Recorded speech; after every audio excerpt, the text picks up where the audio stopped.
Overwatch taking a dive with its player base reception in the past couple of years, along with Blizzard's accountability, and the shaky reception of the copy-paste Overwatch, better known as Overwatch 2, it's been a rough time for Overwatch players who have put in dozens of hours to the game and wanted a solid sequel.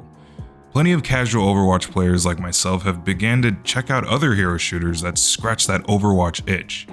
And to be honest, there isn't much out there. Much of anything good anyways. But every once in a while, a game pops up that has the potential to be a solid competitor. Gundam Evolution is a new shooter on the spot, and although it was bound to be compared to Overwatch due to similar gameplay mechanics, the fact that it's launching so close to the launch of Overwatch 2 definitely brought more attention to it. So how exactly does Gundam face up to Overwatch? After years of tweaking, buffs, and nerfs, Overwatch is in a good spot gameplay-wise. And as much as the diehard and tryhards try to roast it, Overwatch is nowhere close to dying. But that doesn't mean it doesn't have issues. Of course, playing against the skilled Baptiste and Sigma would make any player want to kill himself, but the roster is still in a great spot. There's no shortage of matches, and even though the average Reddit post is someone shitting on the game or posting Bastion porn,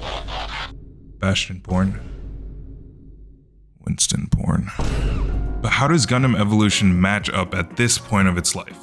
Well, first off, there's no Roadhog porn, so it's already down 1 point, but to be honest, it's still too early to tell. Gameplay-wise, it's just as fun as Overwatch was at this point of its launch.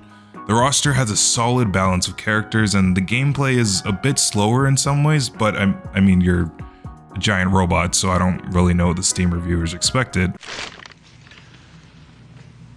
I don't know what I expected. And this can easily be fixed by adding in more mobile suits. With more maps, characters, and items and cosmetics, I could see Gundam being a solid face in the hero shooter genre if the developers keep up with updates, patches, and put more of a focus on expanding content and balancing. I honestly don't see Gundam reaching the player count that Overwatch had, or has to this day, but I do see it building a solid player base. And although there's an understandable lack of game modes and content, I think the experience is just as fun as Overwatch from the perspective of a casual player like myself. Gundam's already in a good spot coming out as a free-to-play game to go up against Overwatch 2, which is also free-to-play, which might be a negative for some, but we'll see how that shapes the game. In the meantime, we just need some artists to work on some Rule 34 for giant robot